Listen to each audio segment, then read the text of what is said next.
Salut à tous, j'espère que vous allez bien. Aujourd'hui, nous allons plonger dans le monde de l'automatisation des processus métiers. Avec les no code, on va prendre le cas pratique de Make.com.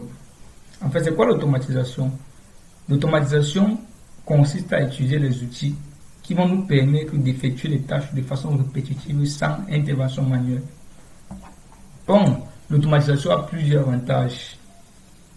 Réduire le temps, c'est-à-dire qu'on gagne en temps et réduit les erreurs humaines. Je vais prendre le cas du recrutement au sein d'une entreprise. On va prendre le contexte d'une entreprise de données consulting qui fait dans la mise en place des automatisations, l'analyse de données, de la création des sites. Si on prend le cas de l'entreprise de données consulting qui veut recruter une data analysis, données consulting va soumettre une offre dans ces différentes plateformes, LinkedIn, Facebook et tout ce qui va avec. Maintenant, tous ceux qui sont concernés ou bien qui sont intéressés par cette offre, par exemple, je prends mon cas, Lionel Lemini, je suis intéressé par le poste de data analysis au sein de l'entreprise de données consulting. Nous sommes peut-être mis à postuler, à candidater à cette offre. Lorsqu'on va soumettre notre candidature, c'est-à-dire qu'on envoie notre CV, notre lettre de motivation et peut-être notre attestation de fin d'études. Lorsqu'on envoie l'adresse indiquée au niveau de l'offre, ce qui va se passer, c'est qu'au sein de l'entreprise de données consulting, généralement dans le département ressources humaines, ils vont recevoir toutes nos candidatures. Ce qui se passe, c'est que le responsable des ressources humaines, le RH, ne va pas répondre de façon unique à chaque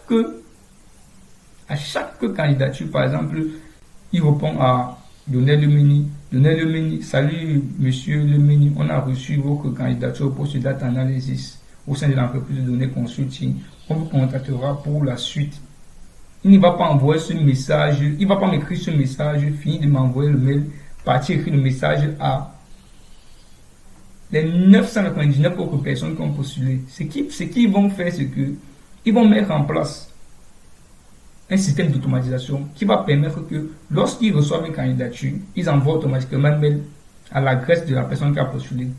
Donc lorsqu'ils vont recevoir la candidature, le menu pour ce développeur, au poste de data analysis, je vais recevoir automatiquement le message.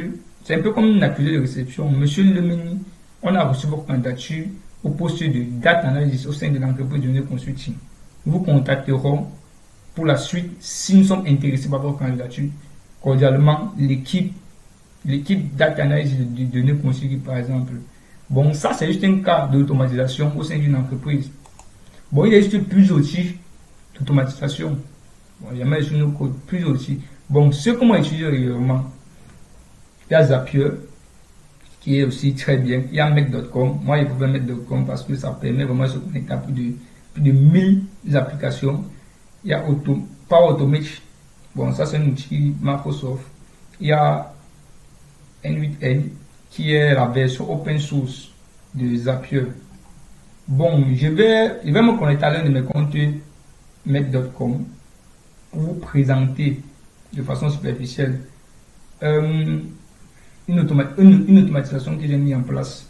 Et dans nos prochaines vidéos, je vais vous présenter de façon générale l'outil Make.com et ensemble on va créer notre première automatisation.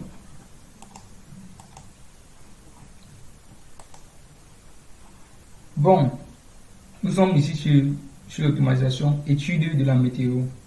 Le but de cette automatisation est de récupérer les informations telles que la température, le taux d'humidité, la précision atmosphérique dans une zone géographique précise. Lorsque nous avons ces informations, le but ici c'est d'envoyer ces informations de façon automatique dans un fichier Google Sheet. C'est-à-dire que vous avez un module. Bon, si vous ne connaissez pas encore les thèmes, on va faire une vidéo pour présenter. Mais nous avons un module Water météo qui va nous permettre de récupérer ces différentes informations que j'ai citées.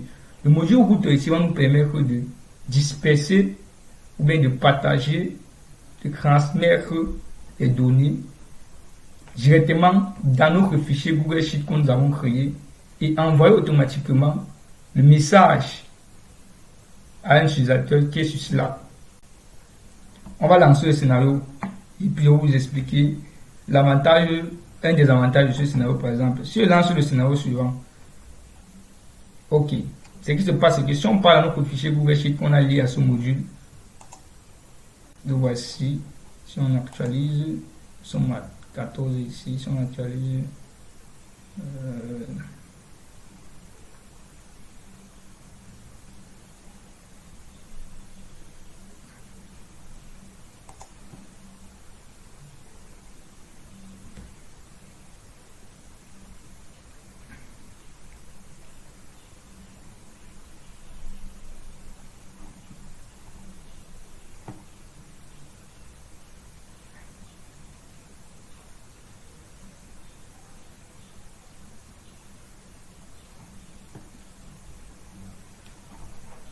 un peu dans mec. Si on lance, ok, si on vient dans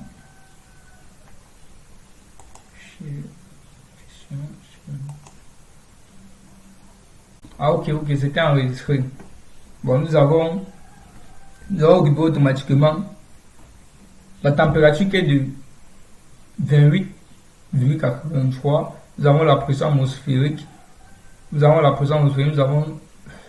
le taux d'humidité, nous avons le statut, donc il fait froid actuellement. Bon, on revient sur Slack. Qu'est-ce qu'on voit sur Slack? On voit que Lionel Lemeni a reçu un message disant que la température à Douala est de 28,83. Bon, pour cette automatisation, si on prend par exemple le cas d'un agriculteur, c'est un domaine que j'apprécie beaucoup. Pour certaines cultures, il y a certains produits qu'on administre en fonction de la température qu'il fait dans cette zone. Si par exemple tu es agriculteur et que tu prends par exemple le cas de l'EVA, je ne connais pas comment la culture d'EVA se fait. Si on prend par exemple le cas de l'EVA et que on te dit par exemple que lorsque la température est inférieure à 10, administrer telle dose de pesticides à la culture. Si la température est supérieure à un certain nombre, administrer plutôt tel produit. Ce qui va permettre en fait à l'agriculteur de facilement optimiser le rendement agricole. Ça, c'est juste un exemple. Et ça va permettre en fait d'avoir dans ce fichier Excel l'ensemble des informations météorologiques qu'il peut faire dans une zone. Par exemple, si on veut faire une étude du climat, vous voyez que rien qu'avec cette automatisation, nous avons déjà deux grands problèmes que nous pouvons résoudre. Donc, c'est ça en fait. Ça, c'est juste un cas. Hein. Ça, c'est juste un cas d'automatisation, un cas basique. Bon, dans la prochaine vidéo, nous allons présenter l'interface de Make. Et nous allons créer ensemble notre première automatisation.